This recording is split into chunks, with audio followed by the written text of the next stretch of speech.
Chicago and the Philippines. A comprehensive review of the week's special community events, featuring many exciting personalities, handled by the most professional Chicago Philippine Reports TV staff. Good afternoon and welcome to the Chicago Philippine Reports TV, still the #1 Filipino show in the Midwest. I'm Grilly Pascual. Welcome to our show. Today we have all the top stories from the Philippines. We also have what's happening in our own Filipino American community of Chicago. We have interesting interviews led by our very own executive producer, Miss Veronica Leighton. We have Brigitte, Cueter, Carino. All these are coming up and more afterward from our sponsors. Please stay with us.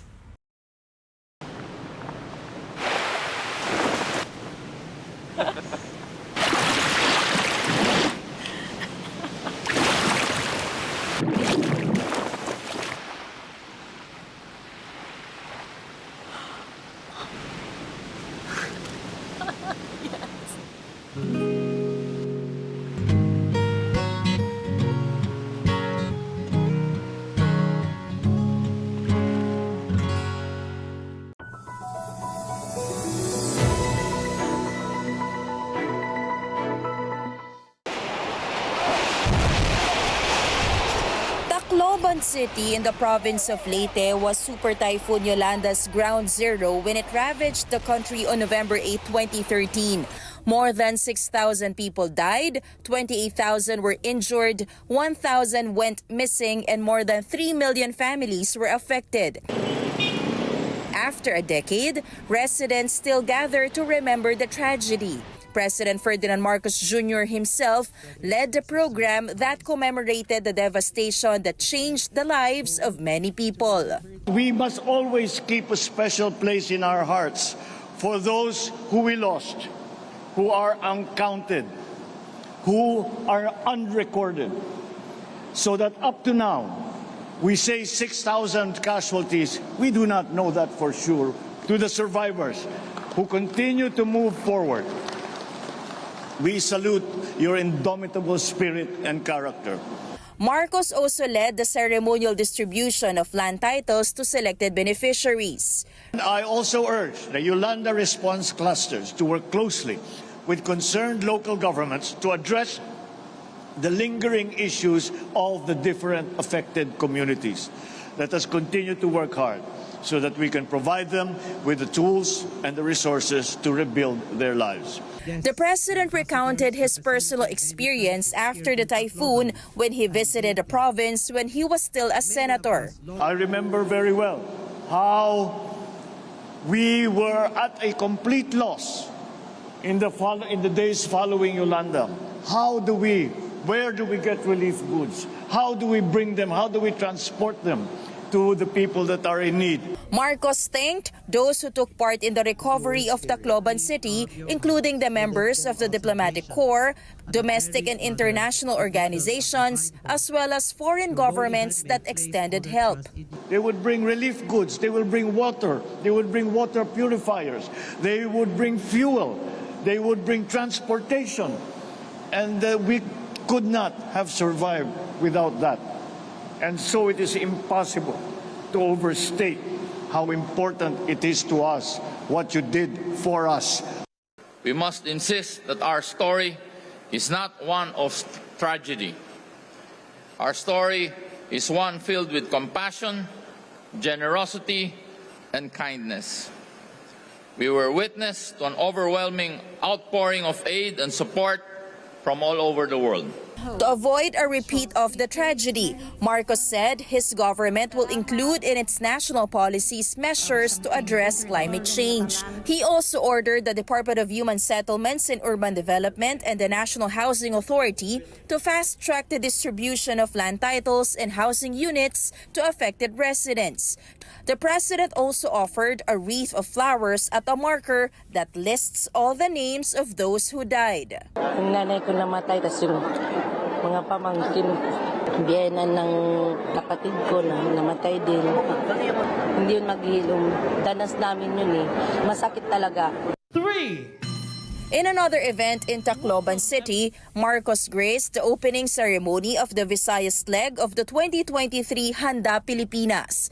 This is an annual event of the Department of Science and Technology, or DOST, which aims to promote technological innovations in the field of disaster risk reduction and management. We therefore owe it to ourselves and to the future to learn from this experience and make sure that such devastation will be mitigated or somehow prevented, because we are now better prepared and we are now better adapted to the vagaries of very severe weather events. Marcos assured the public that the government will remain committed to advance the country's disaster resilience. He also reminded government agencies and various sectors that collaboration is necessary as the country continues to face threats of calamities and disasters.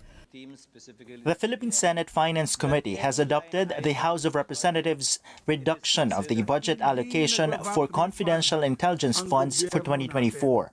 From 10.1 billion pesos in the National Expenditure Program, it is now down to 9.82 billion pesos in the version of the General Appropriations Bill forwarded to the Senate.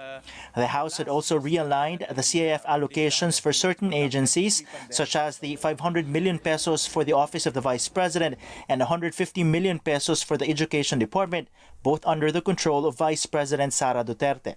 Senate Finance Committee Chair Senator Sonny Angara confirms the 500 million peso CIF allocation is still there, but 500 pero ni-realign mo kasi sa na-realize yun. NICA, sa NSC, sa Coast Guard, meron pong realignment na ganun ho. So the item is still the same, although it's no longer in the same agency. Correct. And better still, realigned and then the total amount reduced.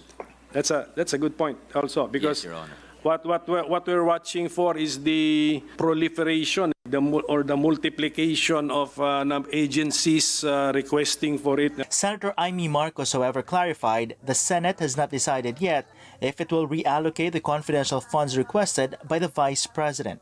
Palagay ko hindi pa napapag-usapan, hindi pa napapagkasunduan ng Senado. Abangan natin. At sigurado may debate yan. Bukas na bukas, andito na eh. Her fellow Senator Jinggoy Estrada had denied on Tuesday a report that 9 senators have voted to return Duterte's confidential intelligence funds. Also on Wednesday, Senate Deputy Minority Leader Senator Risa Hontiveros said she will propose amending the General Appropriations Bill to prohibit the President's contingent funds from being realigned to confidential and intelligence funds. With respect to the augmentation of the CIF from the contingent fund, as was done last year for the Office of the Vice President, we wish to propose an amendment to the current special provision of the contingent fund. Again, as a matter of fiscal prudence, we'd like to include the augmentation of the CIF as a prohibition under the contingent fund, along with a prohibition to tap the said fund for the purchase, say, of motor vehicles. The current text of the provision allots 13 billion pesos to cover new or urgent activities or projects of the national government, GOCCs and LGUs that need to be implemented or paid within the year. This includes legal obligations of the national government, requirements of newly created offices, and deficiencies in the appropriations for local and external travels of the President. In 2022, the Office of the President realigned 125 million pesos in contingent funds to Vice President Duterte's CIF, which was spent in a span of 11 days. A group of individuals has questioned this before the Supreme Court. Angara, a sponsor of the 2024 National Budget Bill, said he was willing to discuss Hontiveros' proposal, but he has reservations. There's some merit in that, but I'm just being told that there may, it may, if it's overbroad, Your Honor, it may hamper some of the security agencies, Your Honor. So perhaps there may be an exception to the exception, or an exception to your proposal. In case that there are emergencies. Hontiveros assured Angara that her proposal will not pertain to security agencies with clear national defense and public safety mandates, but only to civilian agencies which have no such mandates. The Senate hopes to conclude budget deliberations by the 27th of November. Former President and Pampanga 2nd District Representative Gloria Arroyo and Davao City Representative Isidro Ungab both reaffirmed their support for the administration, even after the House majority removed them as deputy speakers for not supporting a resolution in defense of the House from attacks from their ally, former President Rodrigo Duterte. Arroyo would dismiss as mere intrigue talks she's out to wrest the speakership from Martin Romualdez. The former chief executive says there is nothing she can do if the House Speaker chose to believe the falsehood that she does not support his leadership. Ungab took the ouster with good grace and said he understood the nature of politics. Since both remain allies of Duterte, they are really better off not being in the leadership for this minority lawmaker. Yun talaga yung essence nung yung majority. So kailangan mo ring pumaloob dun sa mga decision. House Majority Leader Manuel Jose Dalipe explained their ouster had to happen because failure to support the resolution defending the House meant they did not support the collective will of the majority. Ang tanong doon is, kung hindi mo naman ididepensa ang institusyon, o bakit ka pa nandyan sa posisyon? Pag hindi ka nagsalita, ang presumption is, ay hindi mo suportado yung decision, yung collective decision ng majority.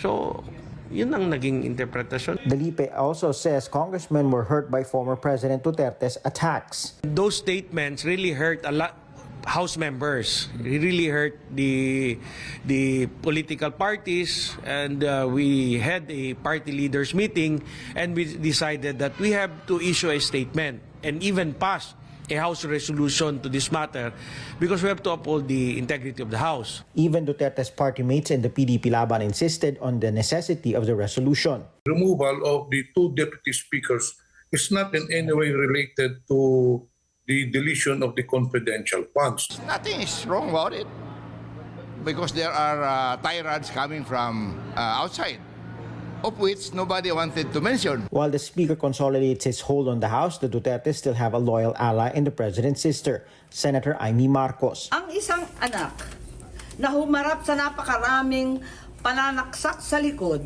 ay hindi kailanman tatahimik sa mga nagtataksil at pambabastos sa taong gumalang sa aking ama.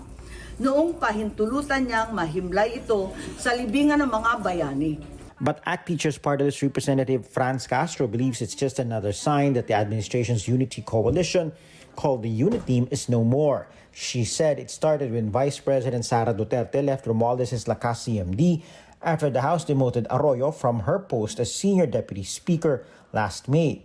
For Castro and former presidential political advisor Ronald Llamas, it's just the beginning of more political maneuverings with an eye on the 2028 elections. Tingin ko ay titindi pa ang hatian ng mga posisyon dito sa Kongreso at between ng Vice President at saka ng Speaker. This year ay lalong tumindi yan nung tinanggal yung daan-daang milyon na confidential at saka intelligence fund ni Vice President Sara Duterte. At nitong past 2 weeks, nung sinabi ng DOJ na i-review nila yung pagpasok ng ICC sa ating bansa kung sakaling maglabas sila ng international warrant. Napakalalim na nung away. But the Speaker's allies insist the ouster has nothing to do with the presidential election 5 years from now. There have been so many incidents that have happened that Congress has to react. This resolution, this incident, what happened yesterday, is not in any way related to the political aspirations of any political person in 2020. It is just but a reaction to a statement done by a person in a TV interview maligning, issuing bad statements against an institution. Dalipe insists the unit team remains, and that is why they are doing their best to pass its legislative agenda.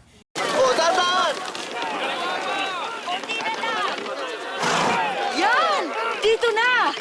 Perfect!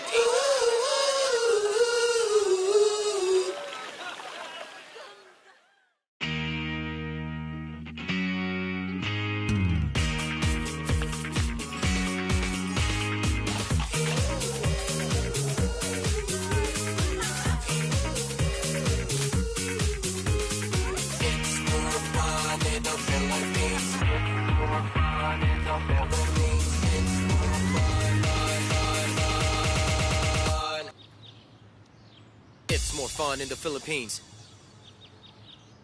In times of economic uncertainty and chaos, your money means nothing. You may not even be able to get it from your bank or ATM. And the money you do have in the stock market will go down and down and down. It's happened during every economic cycle, and it will happen again. What you can bank on is gold and silver. Gold and silver have been a reliable and trusted form of currency for thousands of years. Gold and silver have never been worth zero, and typically gold holds its value and sometimes grows during economic turmoil.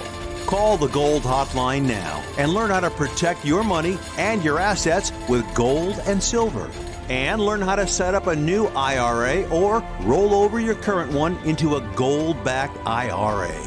Protect your money from the next market crash with gold and silver. Call now for your free gold guide.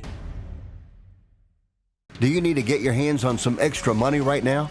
Maybe $25,000 or more? If you're a homeowner, now is a perfect time to get cash out. While homes in many neighborhoods like yours have gone up in value, you can use the money for anything. It's yours. You can buy an investment property, pay for college, pay off higher interest debt, or make home improvements. A cash out refinance is the perfect solution to get the cash you need.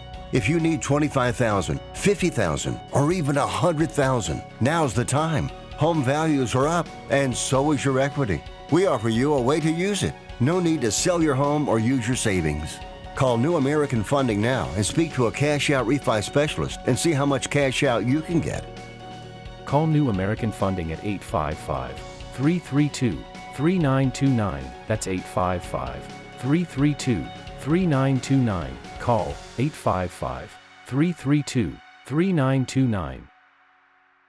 Everybody wants cheap airfare, but where do you find it? You call low-cost airlines. Their prices are direct from the airlines, and they're so low you can't find these fares published anywhere. They specialize in cheap flights, discount hotel rooms, cheap car rental rates, and great package deals anywhere around the world. Wherever you want to go, they can help you get there cheaply and with a best price guarantee. If you want the lowest prices on your airline tickets or other travel services, call now. That's right, call. That's the only way to get these rates. Experts are standing by 24/7 to get you the cheapest airfare and hotel rates available. So don't wait. Call right now for the lowest travel prices anywhere and for great last-minute travel deals too. Call 901-245-4874. That's 901-245-4874. 901-245-4874. That's 901-245-4874. ViaTimes, vital news, vibrant views for the Filipino Asian communities in Chicago. ViaTimes for your most interesting and exciting reading and your party coverages.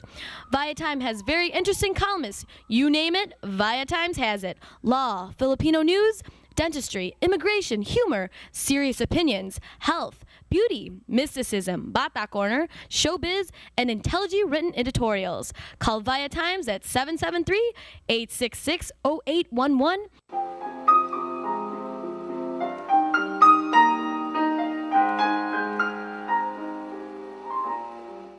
Magandang hapon po sa inyo lahat and welcome to Veronica's segment of the show today. I have a very interesting gentleman, and he's really originally from California, but he is, because I think he deals with animals all over the world, and that is really his job. He will be talking to us about that today, and his name is Christopher Weber. Yes, Chris.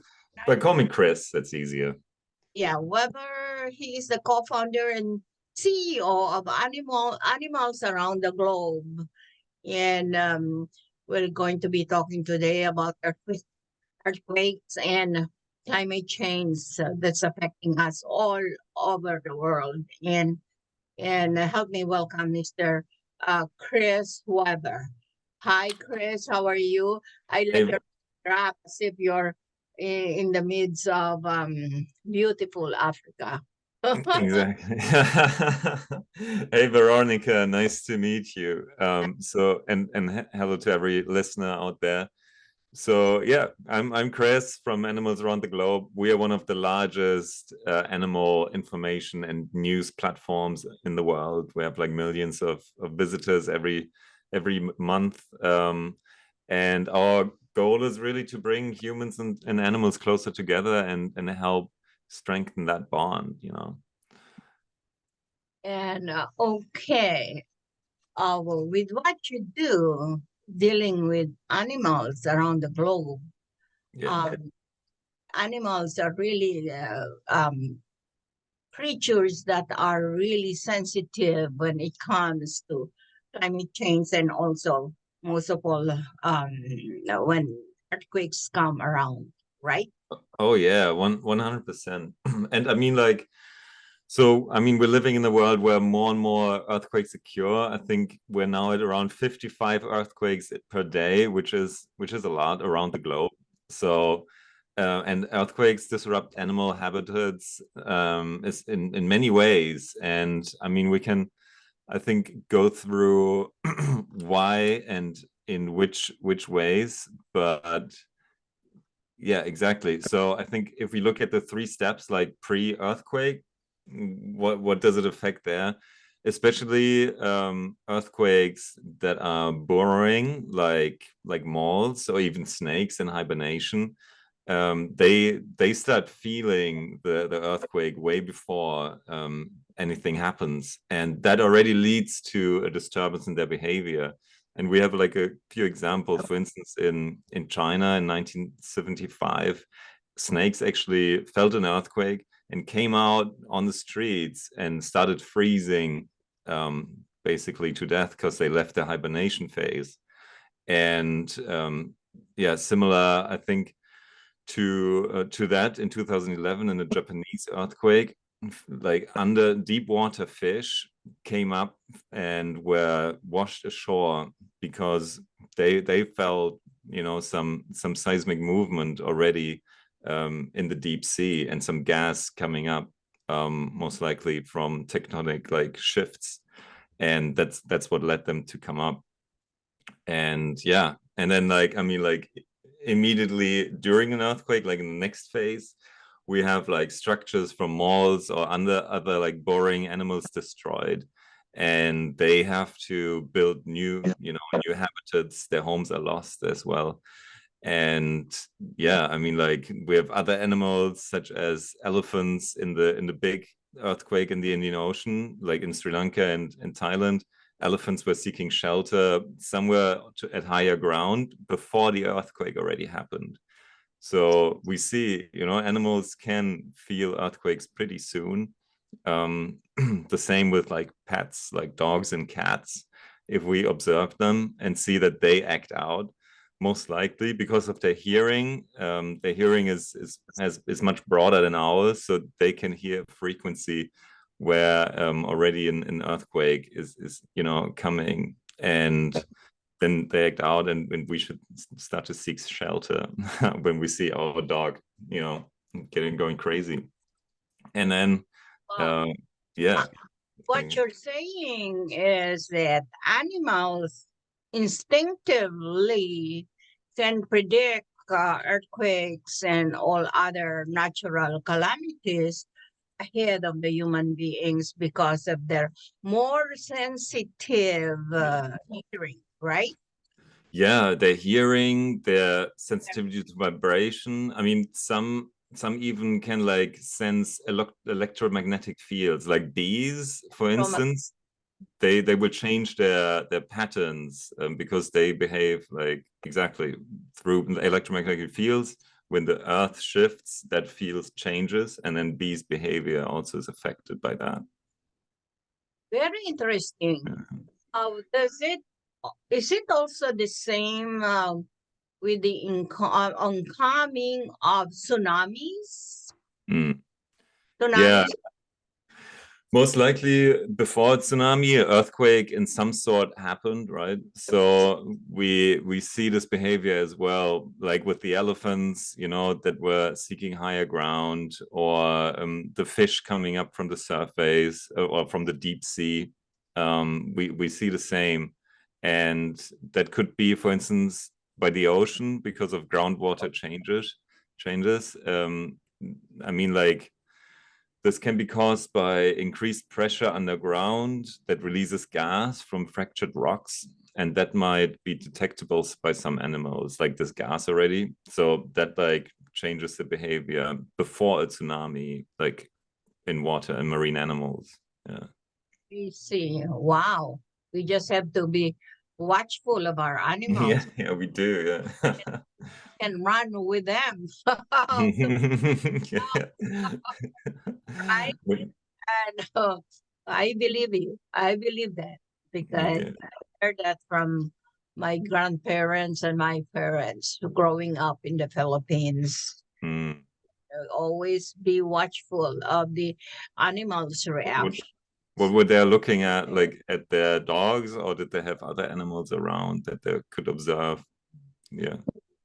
Yep, they.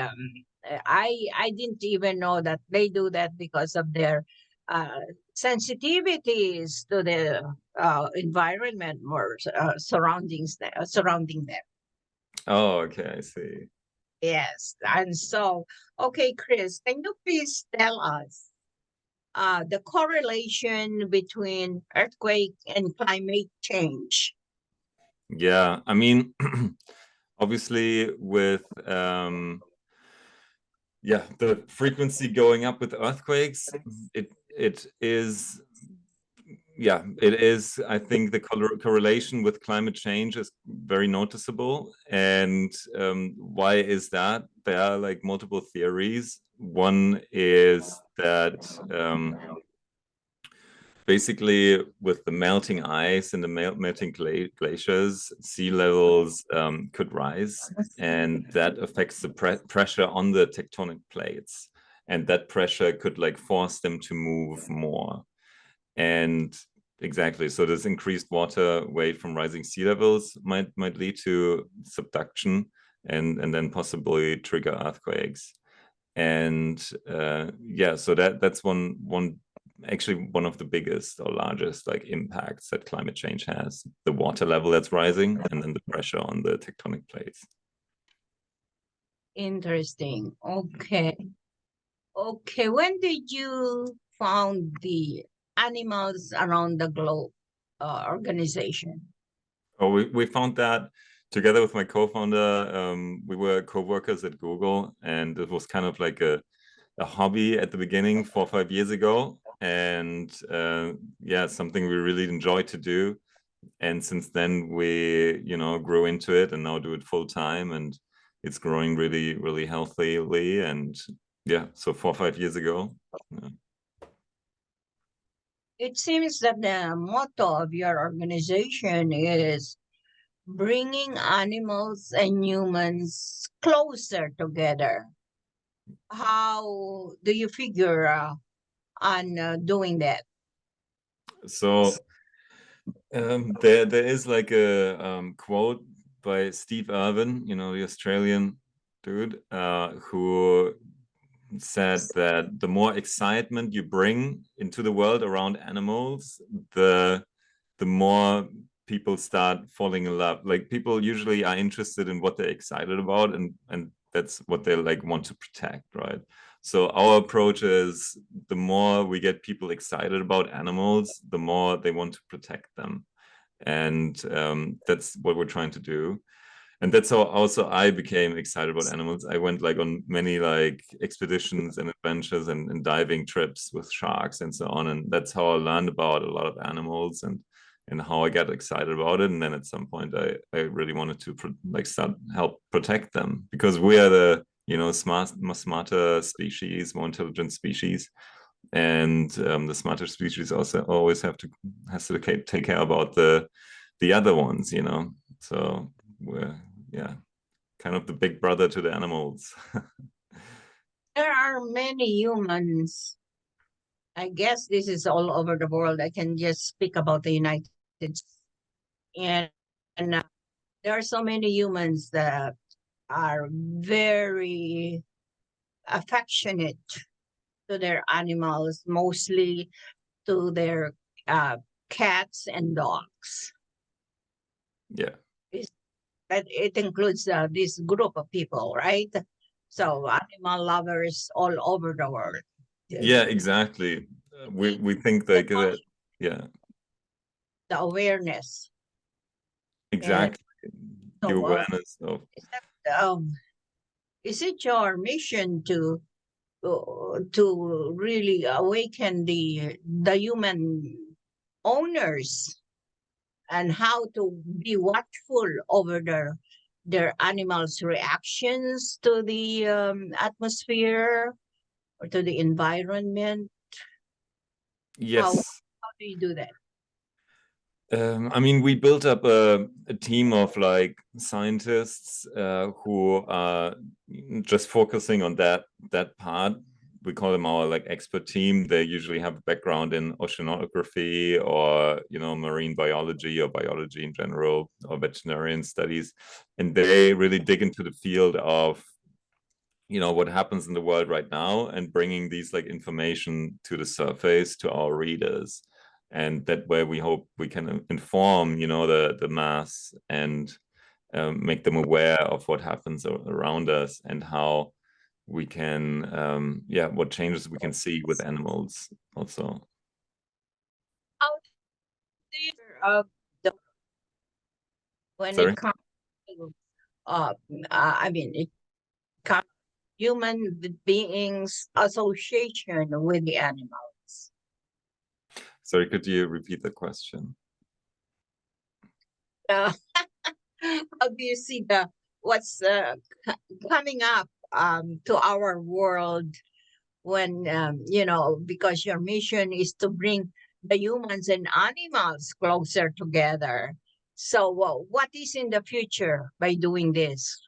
I think the idea is that we, you know, respect animals for what they are essentially, and notice that they need, you know, our protection, and that we need to be aware of their space and keep, you know, wild things wild and not interfere with it.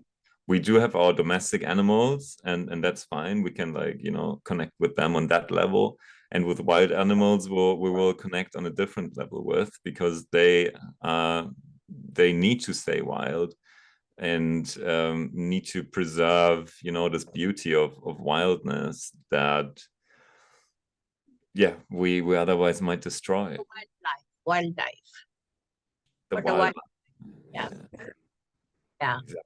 And, are you really more concerned to reaching out to the wildlife when it comes to the environment instead of the domestic animals? Yeah, I mean, like, it's easier for people to develop a connection to their domestic animals, and it gives them a window into the animal world. But the wildlife is like the next step from there, that they also start caring about the wildlife, not just their immediate pets, you know. Because the wildlife, I mean, doesn't give them a direct emotional bond, but it gives them a window into the world, how a world works without, you know, our thinking, and without any human interference, which is very beautiful. With what you do you travel? I bet you travel a lot around the world. Yeah. No, we do. Yeah. We will have next month now our offsite with our whole team in South Africa in the Kruger National Park, and where we will hopefully you know, be able to observe wildlife. There are beautiful spots all around the world where you can do that, and we're also trying to bring that more to our readers with opportunities and verified wildlife guides that they can, like, book tours with. to observe wildlife from a distance, but in a eco-friendly way also. There are so many wildlife in Africa, and it's a huge country. Yes, I mean, it's a huge continent with like so many different Right? Yeah, so many different angles to what to see, and yeah, I mean, like Africa and the oceans are like big fields where a lot of wildlife in this world still takes place. Yeah, I mean, it's beautiful, and like, I mean, the interconnectedness between those things. For instance, most of our oxygen comes actually from plankton in the ocean, and that plankton is kept in check by by like a lot of different marine animals such as whales and other types of fish and so on, and they eat the plankton, and that balance is very important. If these animals wouldn't eat the plankton, then the plankton would take over the oceans potentially and make this planet kind of unlivable, because we wouldn't have then kind of like a green ocean. So that's another, like so many the interplays are there in the world that we need to look out for. What you do is very interesting, exciting, and full of adventure. And yeah, no, it is. Yeah. And so, one last word before we sign off. Yeah, for sure. Yeah, so please, to everyone who listened to us, I mean, with this interview, we hope it's clear like how everything is interconnected, and we need to keep things wild and keep wild things protected, because these wild things make up these interplays that we live on. Otherwise, we as human species wouldn't survive. So keep things wild. Great, terrific. I salute you for the great job that you're doing in trying to interconnect the human beings with the animals. Thank you, Veronica. Thank you. And the marine lives too. Okay. Well, Mr. Chris Weber, thank you so much for gracing our show today, and I wish you good luck and all the things that you're doing for the world. And thank you. Maraming salamat. At maraming salamat po sa inyong panonood. Ako po si Veronica. Enjoy the rest of your weekend.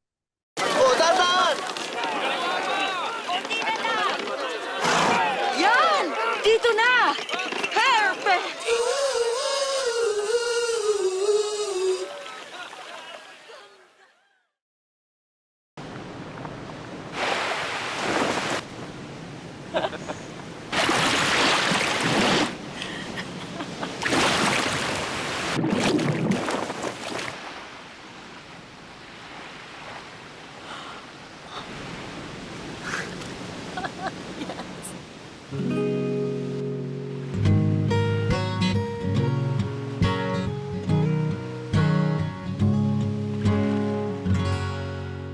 Do you need to get your hands on some extra money right now? Maybe $25,000 or more? If you're a homeowner, now is a perfect time to get cash out. While homes in many neighborhoods like yours have gone up in value, you can use the money for anything. It's yours. You can buy an investment property, pay for college, pay off higher interest debt, or make home improvements. A cash out refinance is the perfect solution to get the cash you need. If you need $25,000, $50,000, or even $100,000, now's the time. Home values are up, and so is your equity. We offer you a way to use it. No need to sell your home or use your savings. Call New American Funding now and speak to a cash out refi specialist and see how much cash out you can get. Call New American Funding at 855-332-3929. That's 855-332-3929. Call 855-332-3929. Magandang hapon po sa inyo lahat and welcome to Veronica's segment of the show. Today, we have a very interesting guest and who will be talking to us about very informative information. And she is really very familiar to our viewing audience because she has appeared here quite a few times in our show. And her name is, let's welcome Honorable Maria Papas. She is the Cook County and very popular personality, Cook County Treasurer of in here in Illinois. And welcome to our show, Maria. And you're here once again and to tell our viewing audience some important information because it's this time of the year to know about their property taxes. Go ahead, Maria. So your taxes will be due December 1st. They are late this year because of the number of appeals, but you're going to get, you can either go to cookcountytreasurer.com and download this bill. You don't have to wait for it to come in the mail. It should be in the mail in 2 or 3 days. Actually, it's been available since mid-October, and over 39,000 people have paid over $159 million because they don't want to wait for it to come in the mail. So what are you going to find out when you do get this bill in the mail? Or right now, you can go to cookcountytreasurer.com, put in your address, and download it. On the left-hand side of your bill, you're going to see all these various governments, okay? And there's a section called school taxes. On the school tax section, you're going to see that this bill in Crestwood, for example, the school taxes are 84%. So people are saying, why are my taxes going up? Most of your bill, between 55 in the city of Chicago and up to 84% in the suburbs, goes to the school systems. And why is that? Because there is a law in Springfield that says schools are allowed to raise the bill to the rate of inflation. We just completed a 30-page report. It's available on cookcountytreasurer.com. It is an analysis of the 1.8 million bills. So the area where you are up in Park Ridge or Inverness, that area was just reassessed. And for the first time in 30 years, it is the highest increase in residential property. Residential properties in the northwest suburbs are up approximately 15%. So you are going to say, what can we do about that? Countywide, taxes are up $909 million.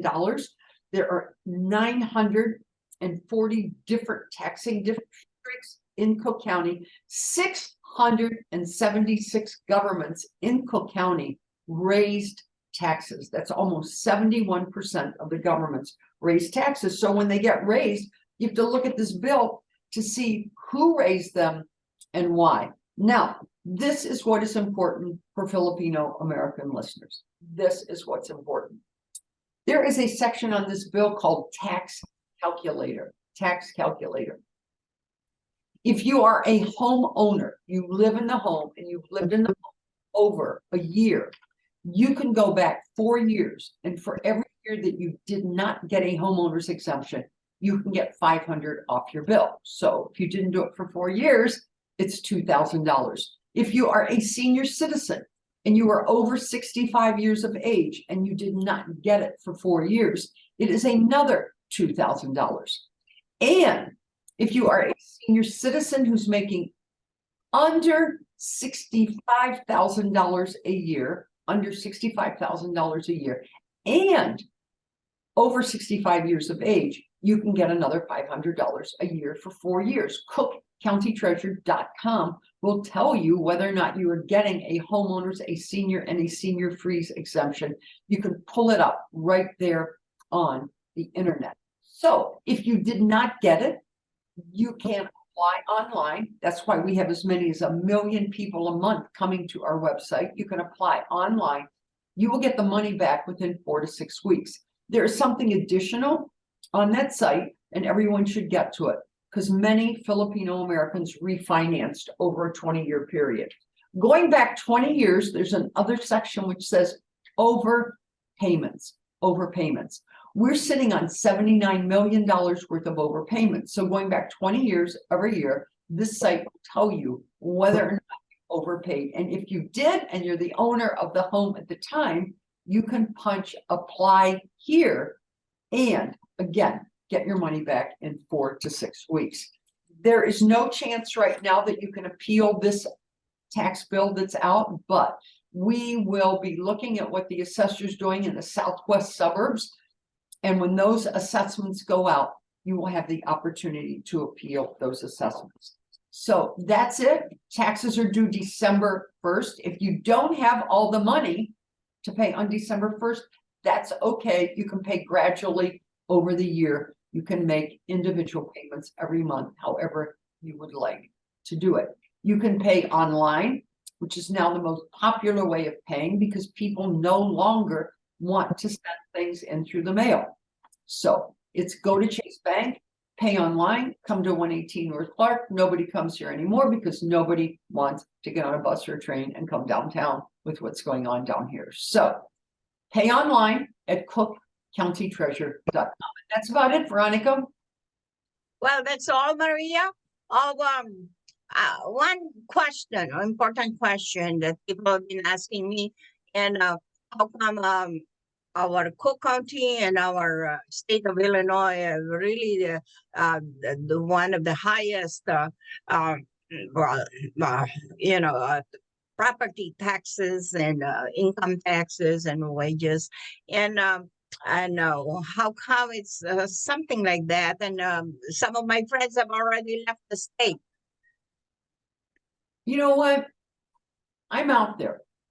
There's 127 different languages spoken in this county, and I go to every community and every event that I can possibly go to. And right now, people are very angry, Veronica.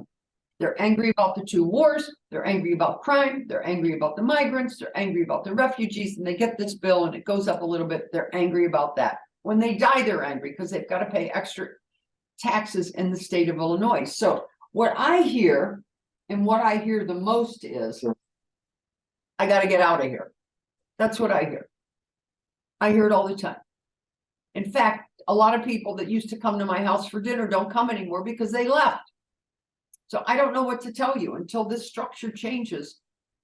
We're going to have more people leaving because they're not happy here. They're just not happy in cities because of what's going on in cities. And you know that these issues are seeping into the suburbs. You know. Well, yeah. What can our common citizens do? I'll tell you what people can do. The people who complain the most are the people who vote the least. Only 1/3 of the people who could have voted in the last election voted. So until people start voting, exercising their right to vote in this city, this county, and this state, the situation will continue because they will elect people who will continue to up these taxes. Correct. Well, that's a real good word of wisdom. And so, mga kababayan, bumoto po tayo. Let's vote in this coming election. We keep on, so that we stop complaining about all these rising taxes in our state and our county. And well, anyway, that's really from the horse's mouth. You've heard from our honorable Maria Papas, and she really is doing a great job in serving our community, isn't it, Maria? Yeah, December 1st at 5 o'clock, 118 North Clark. Come to my Christmas party. It's a sing-along. 5 o'clock, December 1st, 5 o'clock, 118 North Clark. We got a special deal on parking for 2 or 3 hours. You're going to get an invite, but tell all your friends to come. It's always fun going to your Christmas party. I enjoy your piano play. I mean, keyboard playing, and also your world. I really always enjoy. Veronica, you're the best. Hopefully, I can. Next birthday party. Yeah. All right. Okay. Take care. Thank you. Okay. Thank you so much for gracing our show today. At maraming salamat po sa inyong panonood. Ako po si Veronica. Enjoy the rest of your weekend. We would like to welcome all of you to Baladna Jewelry. We have a very big selection of 21 karat gold jewelry imported from the Middle East, from Dubai, Saudi, and Bahrain. And we have a very big selection of diamond. We offer free financing for 6 months, and we have a layaway system which you can leave your stuff for 3 months. We repair gold and we buy old gold. Welcome to Baladna Jewelry. Salamat po.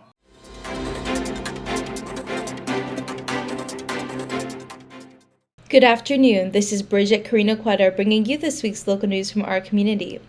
In advance of the upcoming Veterans Day holiday, Cook County Board President Tony Preckwinkle announced plans to illuminate county buildings with green lights from November 6th through November 12th as part of Operation Greenlight for Veterans, a nationwide effort uniting counties in support of military veterans. The initiative, led by the National Association of Counties, raises awareness around the unique challenges faced by many veterans and the resources available at the county, state, and federal levels to assist veterans and their families.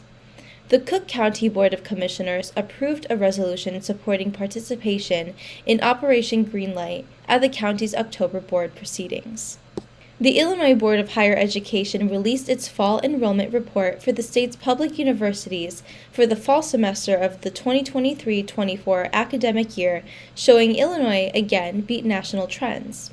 Total fall 2023 undergraduate enrollment at Illinois public universities increased 0.3% compared to the previous year, reversing several consecutive years of decreases, and freshman enrollment at Illinois public universities increased by a noteworthy 1.5% compared to the fall semester of the 2021-22 academic year.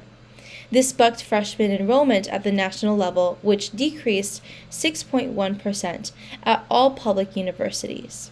Fall 2023 marked the third consecutive year of growth in freshman enrollment. Enrollment of African American and Latino students increased in Illinois, which enrollment of the same key groups dropped nationally. In Illinois, enrollment of African American freshmen increased by 2.9%, and African American undergraduate enrollment was up 0.5% year over year. This is in stark contrast to the national decrease of 5.1% for African American freshmen and decrease of 0.4% for African American undergraduate enrollment. Latino freshman enrollment in Illinois increased by a robust 6.9%, while it decreased by a sizable 6.3% nationally. And Latino undergraduate enrollment increased 4.1% year over year at Illinois public universities, which was higher than the national 2.5% increase reported.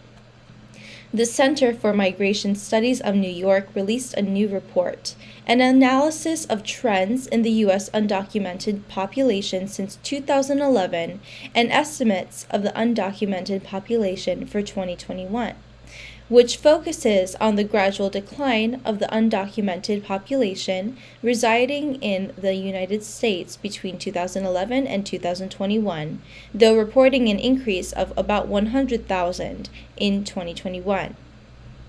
Here includes the following top-line findings: a slight increase in the undocumented population residing in the United States, significant changes in the undocumented population from Mexico, new trends in the fastest growing and declining undocumented populations by count. Acting to address a sharp increase in congenital syphilis cases among newborns, the Illinois Department of Public Health is urging healthcare providers to conduct more testing for the sexually transmitted infection in advance of birth and is launching a new phone line to provide clinical consultation for providers who treat pregnant patients and newborns. The best way to protect Illinois' babies from congenital syphilis is for pregnant people to get tested and treated for sexually transmitted infections before birth, said IDPH Director Dr. Samir Vora. These rising rates of congenital syphilis are alarming, and IDPH is responding with new education tools and support services to help providers who care for those who are pregnant and their newborns. Congenital syphilis cases have been surging in recent years, both nationally and in Illinois. Since 2000, national data shows an increase in syphilis of 459%. Specifically, for pregnant people and their infants, congenital syphilis has increased 203% since 2017. November is Adoption Awareness Month, and the Illinois Department of Children and Family Services is celebrating the lifelong commitment of thousands of families across the state who have opened their hearts and homes to 17,159 children in need of loving families over the past decade. It is our mission to ensure that every child in Illinois grows up in a safe and loving family, said Illinois DCFS Director Mark D. Smith. During Adoption Awareness Month, we encourage Illinoisans to get involved and become licensed foster, adoptive, or guardianship parents to children who need them and celebrate the thousands of families across the state that have made whole through adoption. Last fiscal year, 1,939 Illinois children were adopted into permanent, loving families. Today, there are 19,835 youth in care waiting for a family and place to call home. That's all for today. Thank you for watching our news this week. This is Brigitte. See you next time.